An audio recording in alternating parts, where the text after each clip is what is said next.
Our guest, Sarah Russell, is dialing in all the way from the UK. Firstly, Sarah, thank you so much for joining us and sharing with us all along the lines of exercise and movement. Just a little bit of an intro into who Sarah is. Sarah herself is an Ostomate. She's a clinical exercise specialist, certified clinical Pilates instructor, and a cancer rehabilitation instructor. She has over 25 years experience in teaching exercise and fitness and holds a master's degree in sports and exercise science. Sarah is also an author who wrote the book, The Bowel Cancer Recovery Toolkit. I'm not going to go too much on that. I'd like to introduce Sarah. Sarah, once again, thank you so much. And welcome to the SASS virtual support meeting. Thank you for having me. It's a pleasure to be here. Can everyone hear me? Yeah. The topic that we're looking at covering today is, it's a new year and we usually have New Year's resolutions. And exercise is something that comes up quite often. But I also think it's important to note that being active or not for an Ostomate can be challenging. We usually have a weak core and the implications that could have. So we'd like to chat more about the benefits of exercise, movement, and why it's important to have that stronger core. Yeah, my background is always been in fitness and instructing and teaching and training, very clinical. I've always worked in cardiac rehab and cancer rehab and kind of working with people with medical conditions. And then I went and got my own medical condition and had a stoma in 2010, which was an emergency operation for diverticular disease, which I didn't even know I had. So I had a perforated colon, emergency stoma.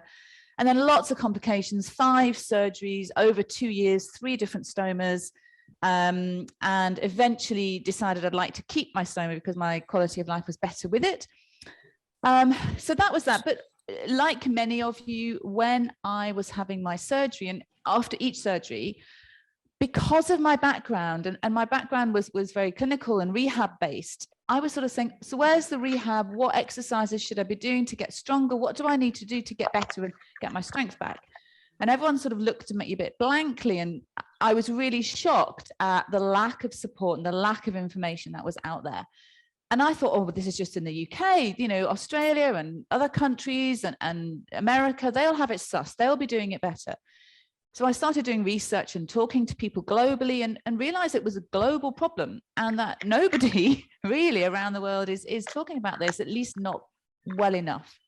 There's pockets of things happening, but there isn't any guidelines. There was no standardized rehabilitation process after you've had ostomy surgery.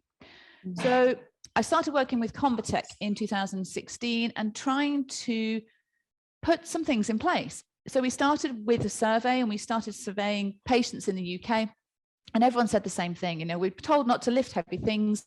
We're given support garments and that's it. What do we do about hernias? What do we do if we want to go and lift heavy things? What do we want to do if we just want to pick up our grandchildren? All the way through to athletes who are wanting to get back to weight training. And so we need a better service. And I don't know if that sort of relates to many of you out there. You're nodding. Fantastic. Yeah. And I've seen this over and over and over again on every forum, every patient group I speak to. And the medics are kind of coming at it from a very, very cautionary angle. So they're all worried about us getting hernias. But actually what that does is puts a lot of fear into a lot of people. And then you end up not living the quality of life and getting the benefits from being physically active that we need to get for health.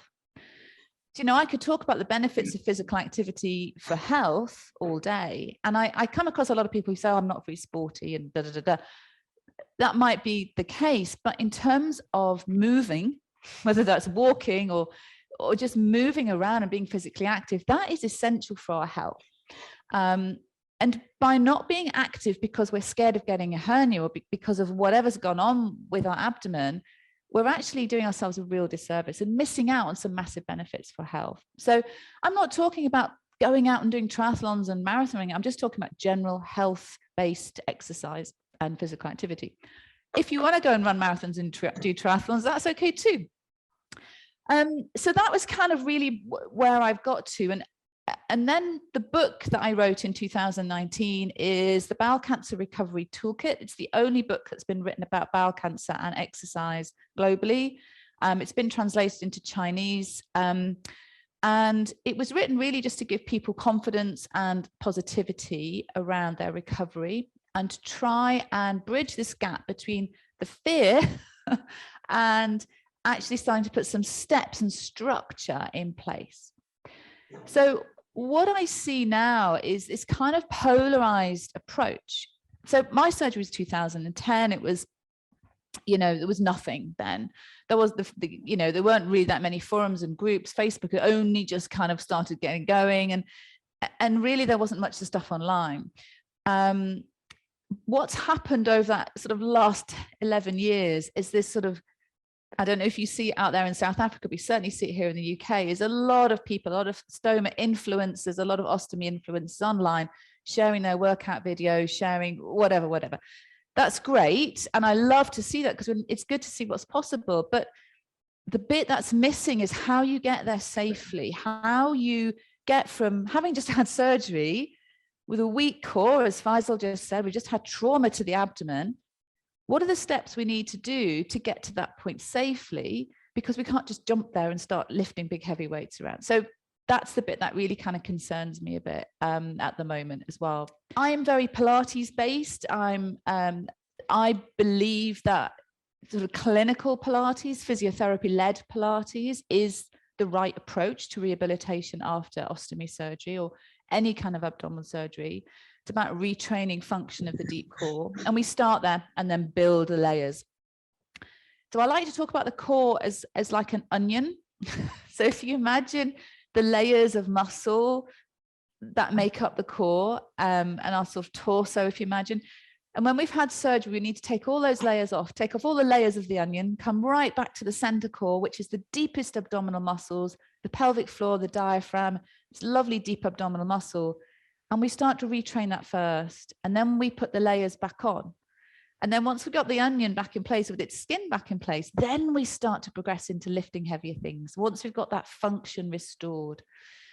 Now, that's just our kind of sort of deep core, if you like. When we start talking about our extended core, we're talking about our shoulders and our glutes and our hips. And we start to then bring the whole body into the picture.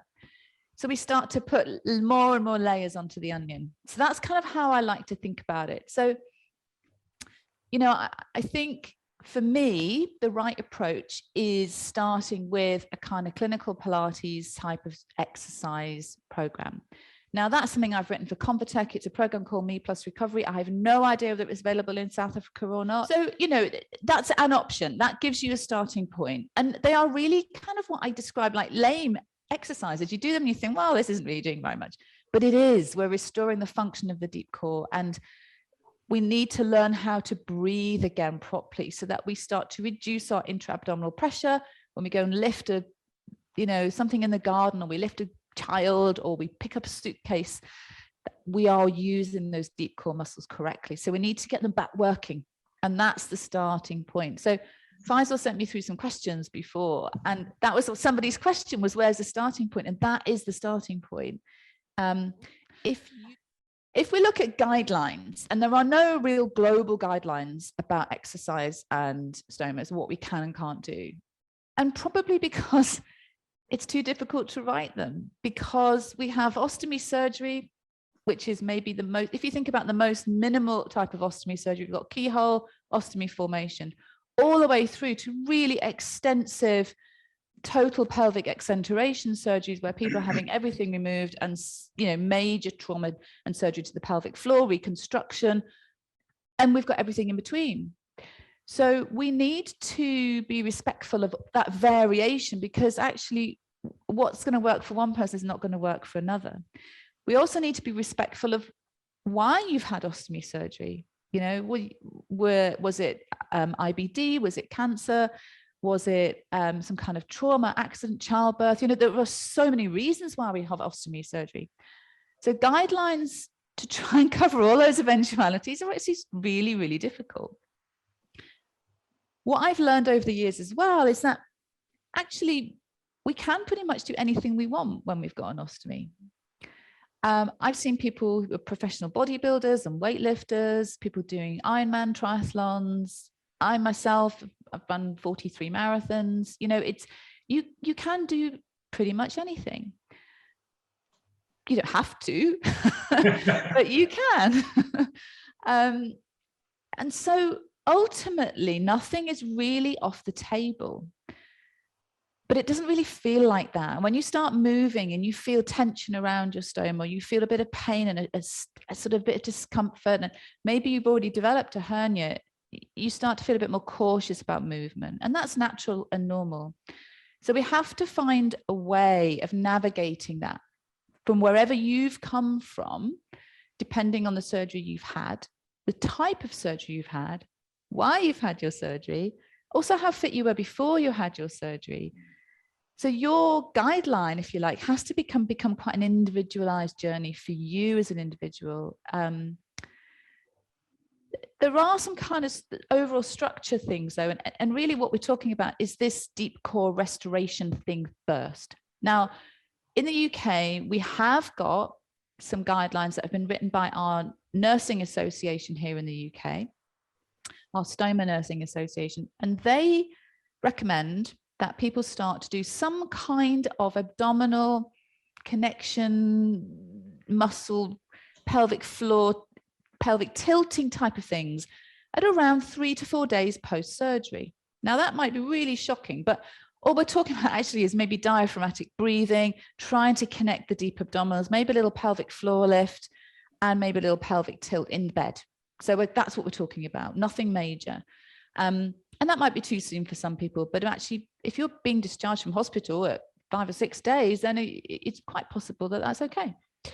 So that's the guideline here in the UK, which is great. No one else in the world has come up with that guideline yet. So we use it quite a lot. And I think the rest of the world can kind of really pivot from that and use that. So from a very sort of post-surgery starting point, we start with those kind of movements, pelvic tilts, knee rolls, connecting the abdominals, and diaphragmatic breathing, all the stuff that I talk about in these videos. And I've got my own video online on YouTube so one of the things I do now is I started teaching online Pilates for people with stomas, and you can join from anywhere in the world. So actually, any of you could join my classes. I teach from this room. That's what I'm doing in a minute. And you can sign up online and you can join a class. So, and I have them from post-surgery all the way through to advanced classes. And the advanced classes are really athletic. And the post-surgery classes are really super gentle. So I hold your hand and I guide you through that process. And it's really safe. If you've got a hernia, you can do those classes as well.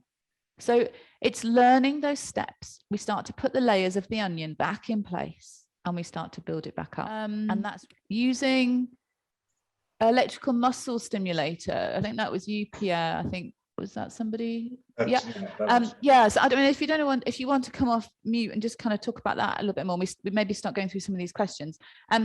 Interestingly, that is something I've tried myself, and I've actually put like EMS pads on my abdomen to try and stimulate the muscles on the stoma side.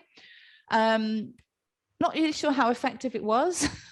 It was an experiment. It did. It's something you've been considering. I mean, is EMS quite a big thing in South Africa? It certainly isn't here in the UK. I mean, I had to track down a machine which is like gold dust. But if it's a big thing there, I would certainly explore it and start with it on quite a low setting, and maybe start to do some abdominal contractions while you've got the EMS on as well. There's no research on it. I can't see why it's not safe. I've experimented with it myself. Obviously, don't sort of stick it on the bag and pull the whole thing off. But give it a try. It's worth a shot. I don't really think I got a huge amount of benefit from it, but it kind of depends, I think, as well what you're trying to do. So I would sort of bring in a little bit of muscle contraction whilst it's on, and see. Oh, okay. There's a gym there that does it. Okay, whether they do it with around the stoma site and the abdomen, I don't know. I mean, it'd be really worth investigating that and seeing if they know anything. I can't see why it would be harmful, and it could well be really good. So okay, I'll have a look at that. Thank you. Body 20 is the franchise. So maybe have a look at that and see. But there's a lot we can do. Sorry, go on. if I can just make a comment on that, and it's just my thoughts. I'm not saying it's right or wrong, but perhaps you can give a bit more insight. But for me, using that machine is sort of like an involuntary activation. Mm-hmm. And my feeling or my view about it is, let's teach ourselves or learn how to voluntarily activate those muscles. I mean, as you mentioned, picking up your grandchild or child or the groceries for that matter, we need to be able to brace. And I don't know if doing the electrical stimulations has got the same sort of benefit as learning to engage your core yourself. It probably goes along similar lines to the way we use it for pelvic floor function. So you can have a similar device that you would use for pelvic floor. And I guess it's quite useful if you're really struggling to get that connection and contraction. So if you're not feeling very much at all, and maybe people who are maybe have had a lot of surgery, or they've been quite deconditioned, or they've been very unwell, that might be a good starting point, which just wakes the muscles up a little bit. So I don't know. I don't think it holds much value if you're like super fit and you're already quite strong. I certainly didn't find much benefit. There might be something in hernias. I don't know. So I'll come to that question in a sec. Okay. There might be something in there. So anyway, if anyone wants to go and do some research on it, that would be really cool. We probably need to start with getting research on whether exercise actually helps with hernias first, though, before we start going down the complicated EMS route. But if anyone finds it works, and go for it. You know, I can't see how it will do any harm at all, in conjunction with actually working with using those muscles yourself. Come on, engage in contact sport and such as netball. Absolutely. So here in the UK, we've got a rugby team who all have stomas. Have you seen that? It's so cool. Yes, I've heard of it. And the Colostomy UK team.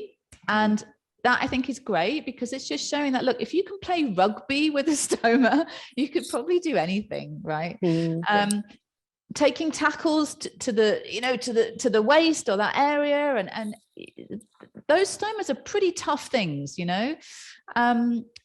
I remember falling once, landed on a tree root, literally on my stomach, on my stoma, like straight down. It was bruised and swollen. The whole abdomen was black, actually. Stoma, fine. No problems at all. So I think a lot of the guys in that rugby team sort of start out wearing some kind of protector, and eventually they kind of realize that it kind of just gets in the way. So it's a lot for confidence. I've worked with quite a few people who are in like police officers, prison officers, firemen, those sorts of jobs. And you can get like a thing called an ostomy guard, and it's really expensive, like a titanium plate and blah, blah. They feel they need something like that. It gets funded for them by their work. So they choose to go down that route. And I think if it gives you confidence and it works for you, then great. A friend of mine is a female rugby player, and she actually has created her own kind of waistband with like bubble wrap padding in around it. So it's like soft. I think those cup things, you can get like a plastic cup and it's got like hard edges. It's like a half a cup shaped thing.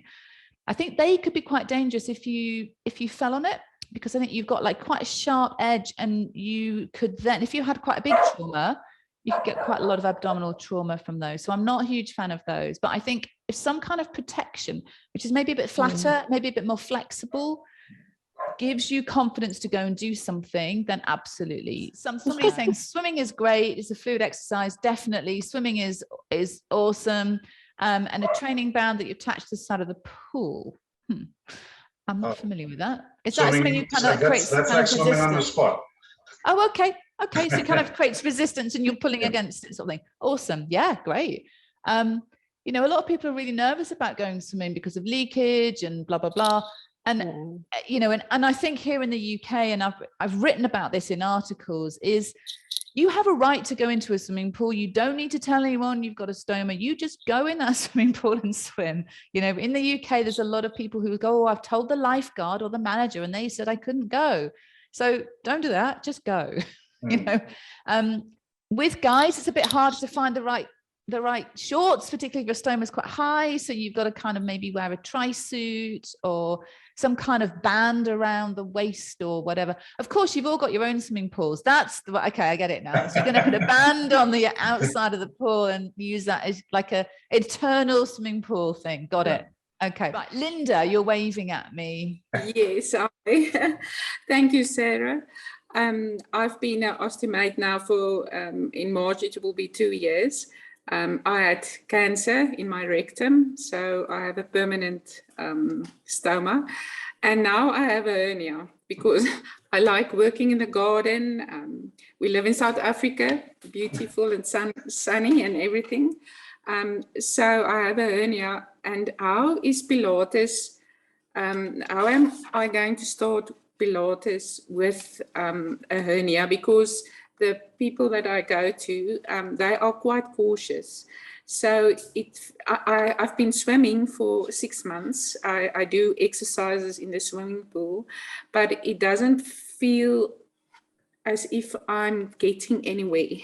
If I can, so if you just can give me some advice so that I can give them. Okay, so the people you're doing Pilates with, are they experienced? Biokinetic is a. Okay, so they're physiotherapists or whatever, and they're experienced in working with people who've had abdominal surgery or women's health physios, postnatal, that kind of stuff. They I think I'm living in Secunda, so it's a little town, and I think we are only about two people in Secunda that has a stoma. Right. So it's common. I think even sometimes in very beginner Pilates, there are still things that I'm cautious with, particularly with people with hernias. So can I just demo a few things on the mat just to sort of show you so you kind of really understand? Hang on, let me just unhook 1 second. All right. So the key thing to remember when we're getting down onto the mat is always to come down sideways. Can you all see me all right, by the way? Yes. Is to come down sideways. What so many people do is they get here and then they go, and already you're putting strain on your abdomen. So we want to come down sideways, you get down. So we're talking about things like pelvic tilting, and you can do a really nice pelvic tilt where you're just literally sort of scooping in the abdominals, tilting the pelvis backwards and release, lovely flattening, this kind of drawing in, tilting back. Or you can do it really badly and like push through the legs and lift your bum and jam your back into the floor and create a lot of pressure. So you have to kind of really be very smooth and gentle and intuitive and start with that sort of movement where you learn to work with these deep abdominals. Things to be cautious about in Pilates or any kind of exercise, floor-based abdominal exercises, are when we start to bring the legs up. So when we start to bring the legs off the floor or they're extended, that starts to create a lot of pressure. So we don't want to go there too soon. That is a really advanced position. So anything where we lift the legs here or here, that is the hardest position. You can even see what happens to my belly. If I lift there, you can see a big bulge because that's intra-abdominal pressure. So we don't want that, at least not yet. And then lifting the head and the shoulders is another big pressure. So to begin with, we keep the feet on the floor, we keep the head on the floor, and we start with things like pelvic tilts and knee rolls and single knee drops and leg slides and arms over. And we start to put those together and we start with everything. So think head on the floor, feet on the floor. And then we start to bring one foot up and we can start to move. So we start to progress. Now we're adding layers back on the onion, right? And then we can start to peel the head up really gently, but with the feet still on the floor. So we're talking weeks of progression here. And then eventually we can get to a point we can bring both feet off the floor and come into what we call a tabletop. and we start to work here, and we start to do some things like that. So to begin with, remember, feet on the floor, head on the floor. Feel like you're able to draw these muscles, these lower muscles in. We're not talking about sucking the belly button in. We're talking about a much lower sort of part of your abdomen. Okay. So that would be kind of where I'd say to start. And if you feel any kind of pressure around your stomach, any kind of doming, bulging, that's a sign you've done too much and to stop during the exercise or after the exercise. And that applies to any exercise, actually. So when we start to get into things when we're on our hands and knees and planking, you know, and push-ups and things, we've also got gravity working with our abdominal muscles in this position. So hands and knees can feel a little bit scary because you've got sort of gravity pulling your abdominals down to the floor as well. But it's important to work in all positions. So we're on our back, head down, feet down. We can come onto our side. So we can do things in like a side position, and we can draw the tummy in. We can do some leg things here. We can also come into that 4-point position. And here we can start to do things like, you know, just a gentle slide of the leg with the toe on the floor. It's those sorts of things, but what you're looking for is control, minimal movement, and a no feeling of pressure or bulging or doming at any point. And that would be how we progress it. So even in beginner Pilates, sometimes your feet are off the floor on lesson 1. So we need to be thinking about clinical Pilates, which is like a level lower, if that makes sense. Yeah. Okay. Does that help, Linda? A lot. No, that helped a lot.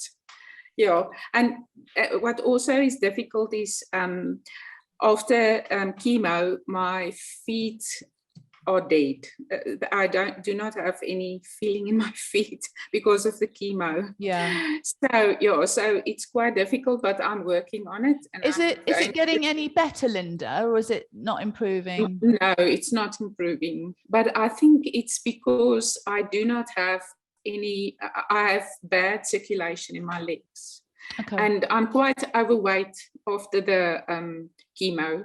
So I asked the doctor for a repair, and he said I must lose about 10 kilograms. So yeah. Yeah, so I'm headstrong on doing that for the next. Yeah. So yeah, but I need to start doing something to feel better. So yeah, and Pilates is awesome. But there are a lot of things which create a lot of intra-abdominal pressure.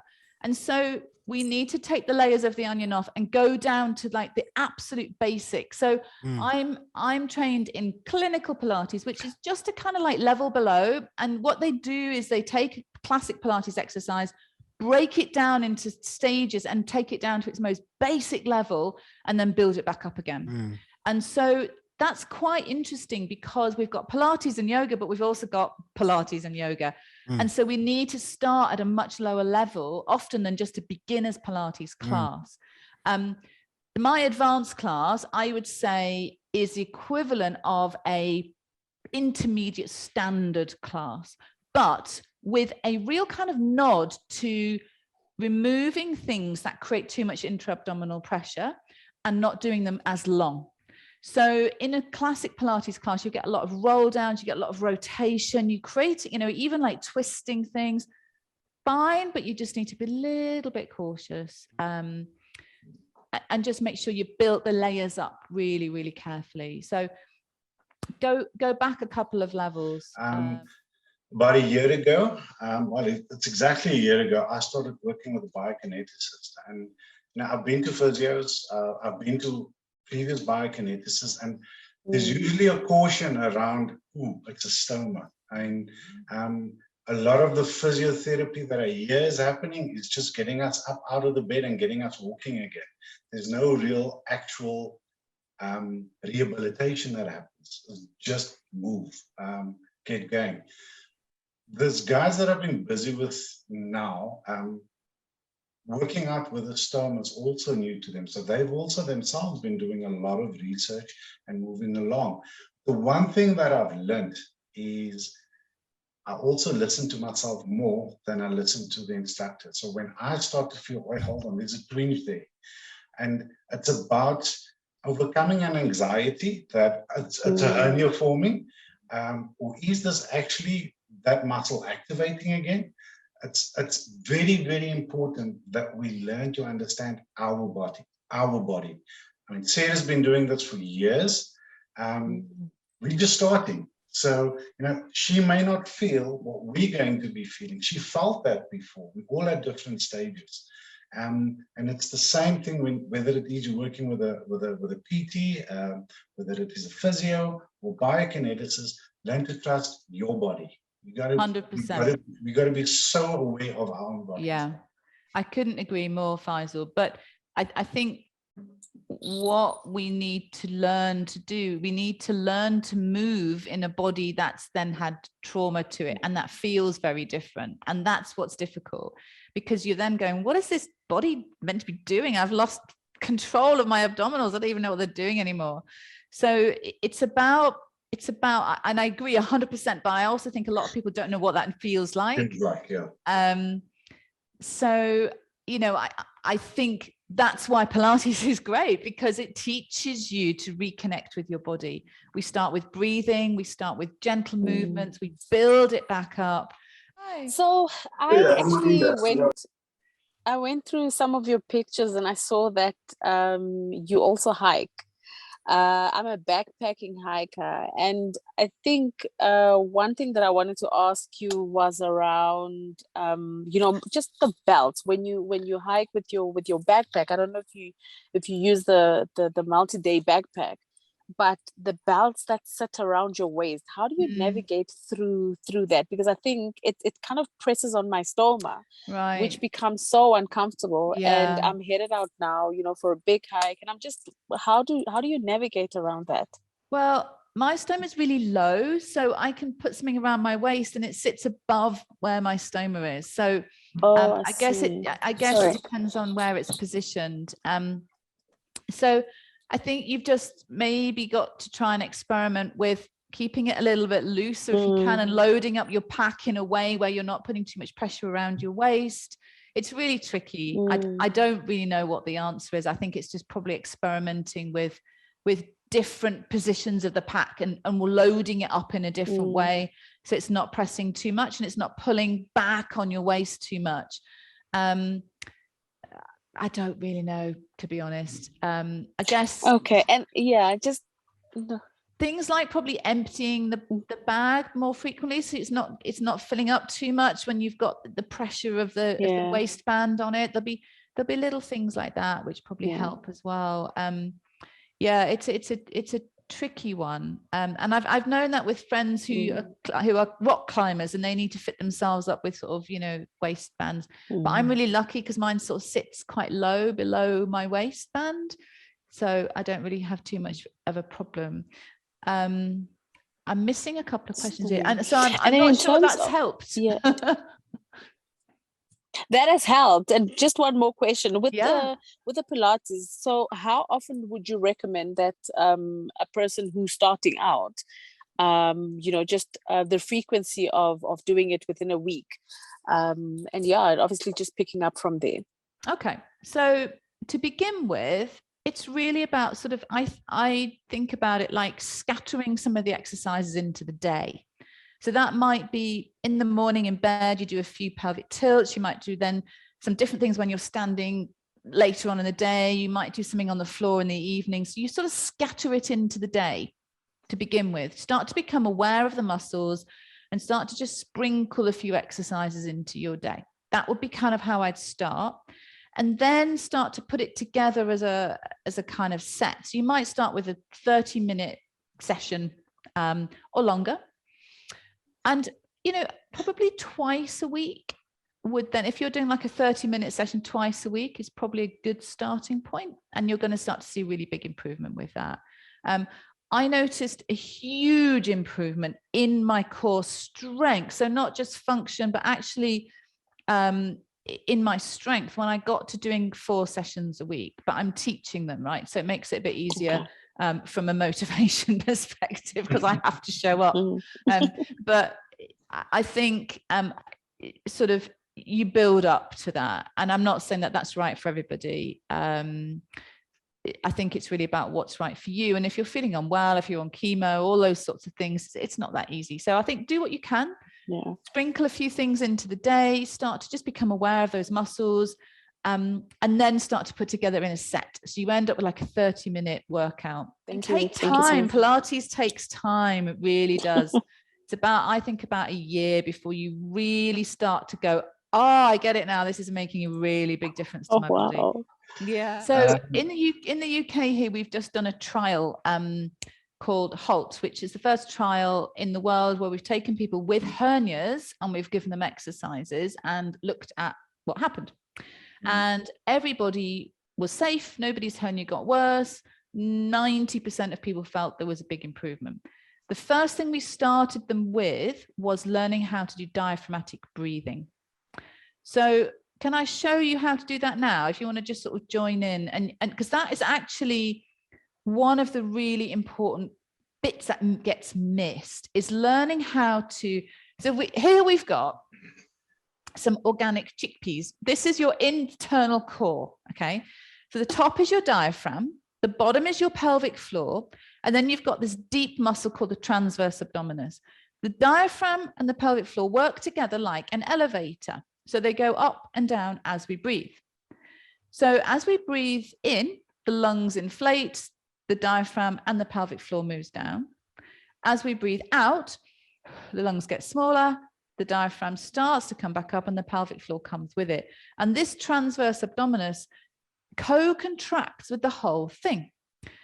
We need to be able to relax this whole unit and contract it. So the first thing I do now with everybody is teach people how to do diaphragmatic breathing. And that's really what we've learned from this HALT trial, is actually having stoma surgery really disrupts this deep core, and it really disrupts your ability to connect with those muscles and do diaphragmatic breathing. So we teach that to begin with, restore that function, and then we start to layer the muscles back on and put the onion back together. So this is our starting point. To do diaphragmatic breathing, I'm just going to pop that down a little bit. Okay, so we want to think about the ribs like an umbrella. So if you just sort of sit, you can just watch or you can have a go, whichever, depending on your position. What we want to do is we're going to allow the ribs to open as we breathe in. And I want you to think about sending your breath into the ribs wide. So we're not bringing the breath up here. We're not bringing the breath into the lower belly. We're letting the breath come wide into the ribs. So take a breath in through the nose, out through the mouth. And then out. Good. So feeling your ribs opening like an umbrella, and just keep practicing that and closing down. So we're opening and breathing out. So if you're feeling it coming up in here too much, just think about really dropping those shoulders. We don't want to be blowing our bellies up either. We want to be feeling the breath. The diaphragm flattens and lowers. We breathe out. The diaphragm comes back up again. And the pelvic floor will be coming with it because it co-contracts. Just do a couple more. So feel that diaphragm, ribs open, and breathing out. Now, let's take it a step further. Just relax a moment. As you breathe out, I want you to think about connecting. Let me just stand up and show you. I want you to think about connecting your rib with your opposite hip. So as you breathe out, what you're not doing is then sending the breath into the lower part of your tummy. You're balancing that breath. So I want you to flatten your lower tummy and connect. Imagine you've got a string from here to here. And as you breathe out, you're going to tighten up that string. So let's have a little practice of that. It's an imaginary string. So just practice your breathing. So we breathe into the ribs. We breathe out. Now see if you can imagine you feeling that string connecting. So it's almost like you're sort of trying to get across the front, and you start to draw those lower abdominals in as you pull the ribs down. So we end up with a lovely stacked position. So we've got our thoracic cavity with our ribs. Can you see that? There's just some beans. And here we've got, I'll put them there. And then you've got another can underneath, which is your pelvic cavity. What we don't want is this to happen, right? So we want to keep them really nicely stacked on top of each other. So our ribs need to pull down and kind of flatten. We don't just want to like suck our belly in. We don't want to just, you know, and we don't want to be in this position all the time, because that places a lot of pressure on the anterior abdominal wall all the time.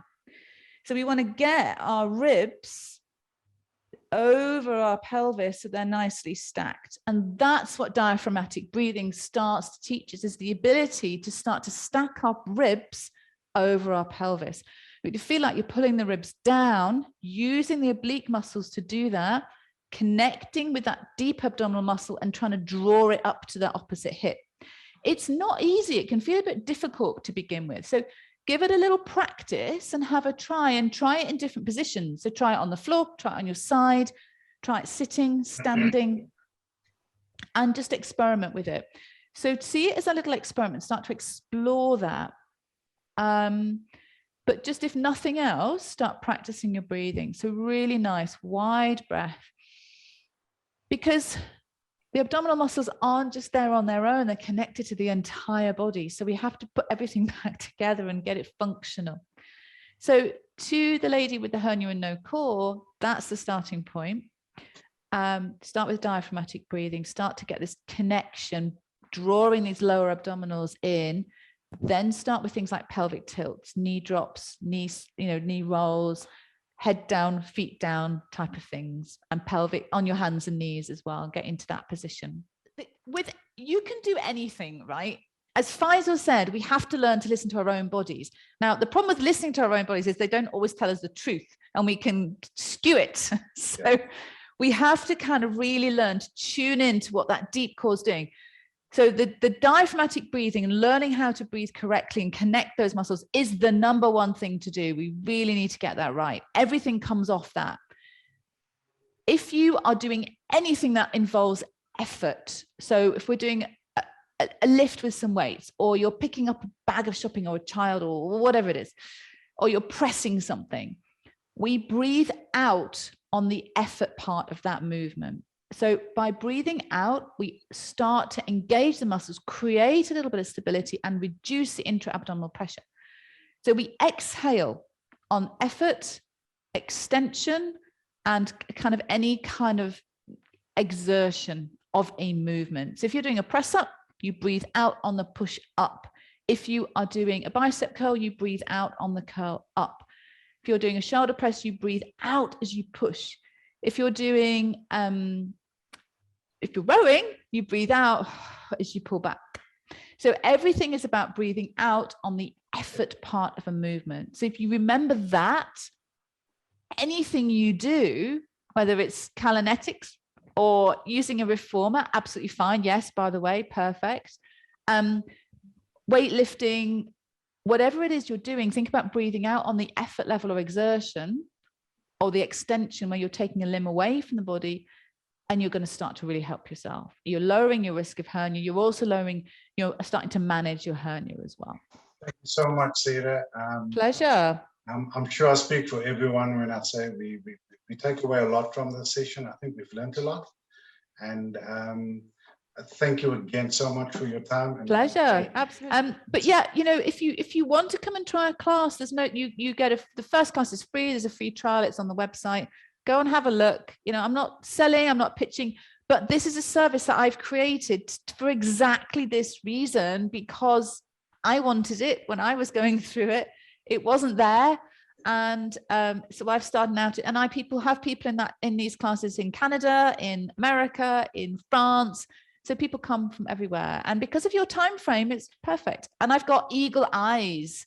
So I see what everyone's doing and no one gets away with doing it wrong. So come and join me. There's people of all ages. I've got a guy at the moment who comes to the advanced class, and he's in his 70s, and he is amazing. And he's had his ostomy surgery. So there's people of all ages, shapes, sizes, some people with some really sizable hernias as well, but everybody's safe. I'm keeping an eye on you. I've got a stoma, so I know what it feels like.